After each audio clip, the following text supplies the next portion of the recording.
It's dangerous to go alone. Take this.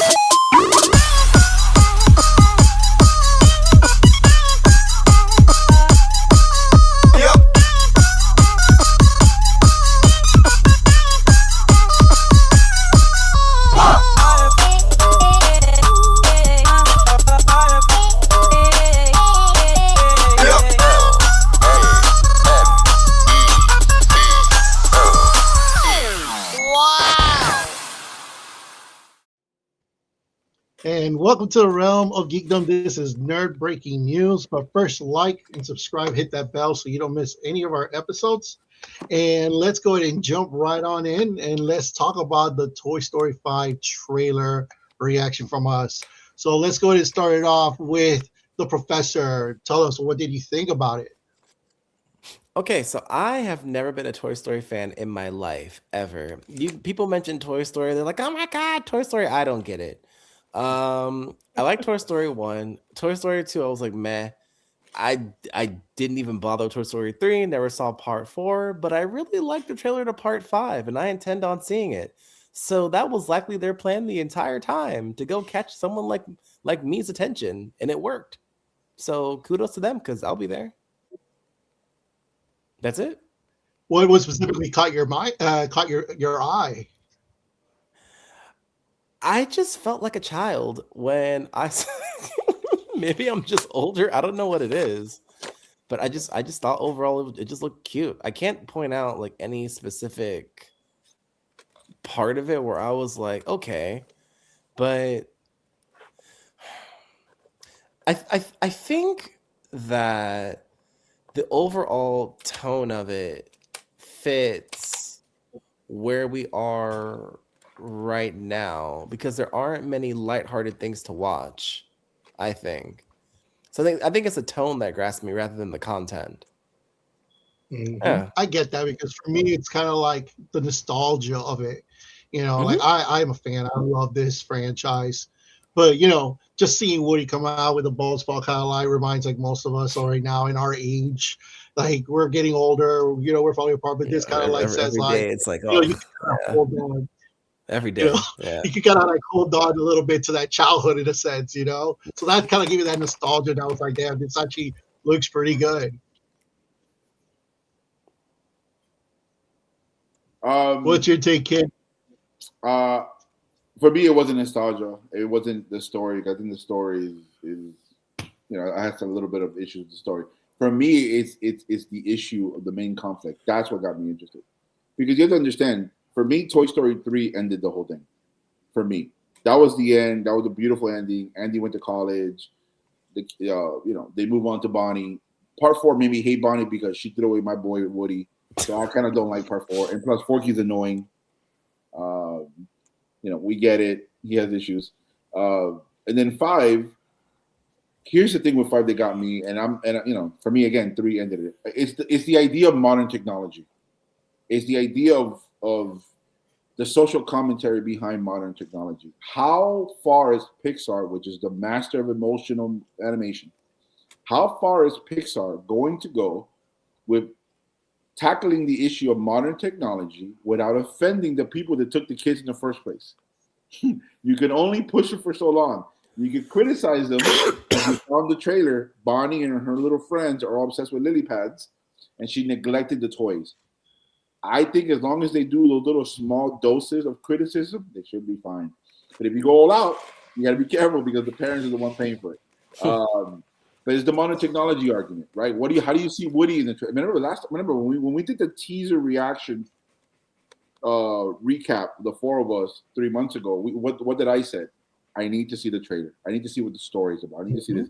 You saw it. You saw Woody and Buzz are literally physically trying to get Lilypad down. You saw that how the impact of Lilypad and neglecting of the toys. You saw how they were all affected. You saw how Jess reminds her of Toy Story 2 when she was thrown away and her story. Woody comes back how? Think about it. With the poncho, he's bald. The imagery of the old and the new and what's going to be here in a couple of years from now. Are you still going to be playing with your toys when you have technology? And you think about now, for you, it's nostalgic, right? For me, it's not nostalgic because this is not our generation. It's somebody else's generation. These are the little kids nowadays.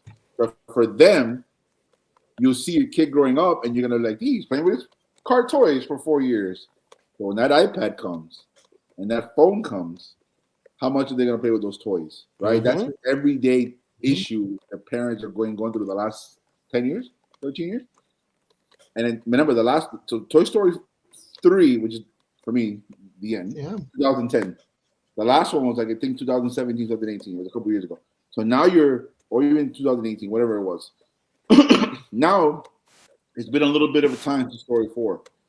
And I think Lily Pad for me is the most intriguing part because I want to see how Pixar gets you emotional about the difference of raising the kids with phones and toys that we grew up with, which the generation their teens are growing up with, and how they're going to tackle that not only emotionally but also psychologically. Because they can't just go out and say you're a bad parent because you have an iPad with your kid.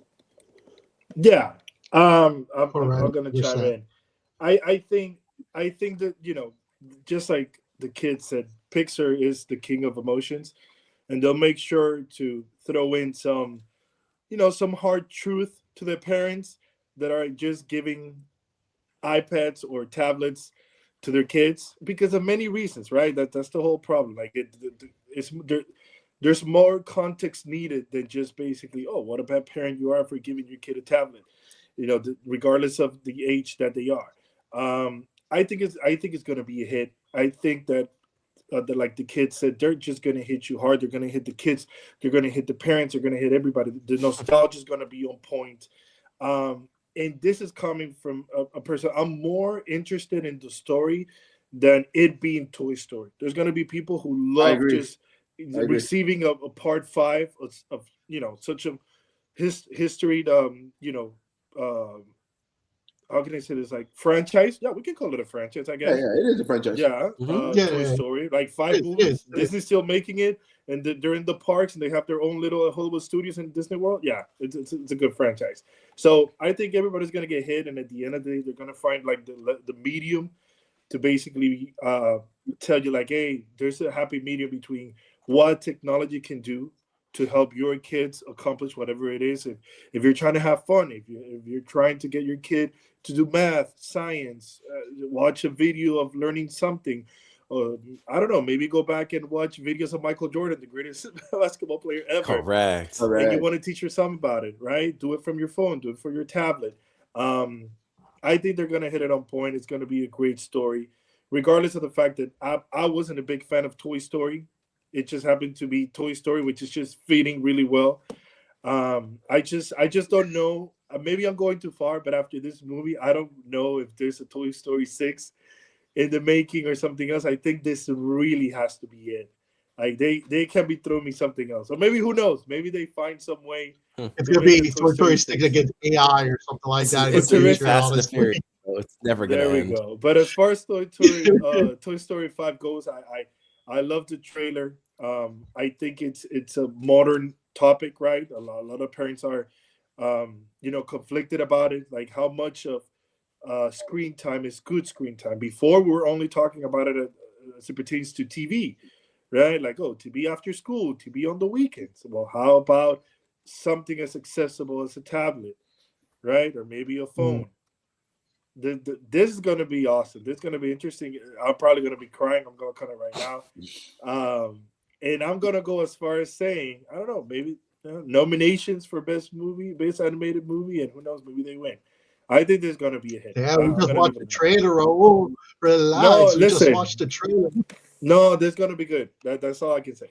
I think, listen, Professor said the last time we did the teaser trailer reaction, it's Disney. It's going to make $1 billion. It's who they are. Exactly. It's their history. I think the ego and Professor, two things could be true. It's going to make $1 billion, and I think the ego's also right. Where I think we're in the minority being the ego. I think most people are going to be like TK and the Toy Story fans. I'm not saying I'm not a fan, but I think most people are in your position, TK. We're like, it's Woody, it's Buzz. But I think it's a really interesting. It's very interesting because obviously, like looking within our own group, how we're divided, you can see what's the common denominator in it, right? Like you both are parents, and your opinion is like, oh, I want to see how you guys handle this whole technology. and the dynamics between being old toys and the the new stuff. While me and the professor, we were thinking about the good feelings that we're getting from it, right? Like he finds us, oh, this looks really nice. This feels good. Yeah. I'm here seeing it more of a nostalgia because we don't deal with, the interaction of kids with technology at all. So for us, we have a different perspective of how you're seeing it. And it's pretty cool that you're seeing it, and like that's this, just, and I think that way. And that's just us four. Put that with millions of people that are going through that all over the country. Yeah. So for a lot of people, to your point, are going to be like, those are my boys. I've been seeing them for 30 years. I know all those characters. I grew up, like, for example, Tika, what did you say last time? Oh, yeah, I had dinosaur toys. Yes, that's 30 years of Toy Story. People grew up with toys. Yeah. For me, I agree with the Eagle, though. I 100% agree with the Eagle. What is the story? The trailer told us the story. It's the conflict of, look what Jesse says, right? Am I going to feel abandoned like I did before? And Bonnie is kind of like, okay, you had Andy, and he didn't give up on you guys, even though the story kind of convoluted, whatever. And then Bonnie is kind of like, well, how much longer, right? That's also another question that the movie's asking you. How much longer is a kid going to play with toys in the current times before all her friends are driving the electronic bikes, the iPads, the iWatches? Where is the conflict of where Bonnie's 8 years old, 9 years old, and she's like, well, I don't want to play with toys anymore. Yeah, I got technology. For example, with us, Eagle made a great point. It's the TV, right? But it was also the video games. We grew up on the 64, the Super Nintendo, the Xbox, the PlayStation. And then what's also social commentary is, what was the argument back then? Too much video games is bad for you. Apparently not. It didn't affect us. We're good. But now what it is now the last 10 years. What is the last 10 years? Too much iPad is bad for you.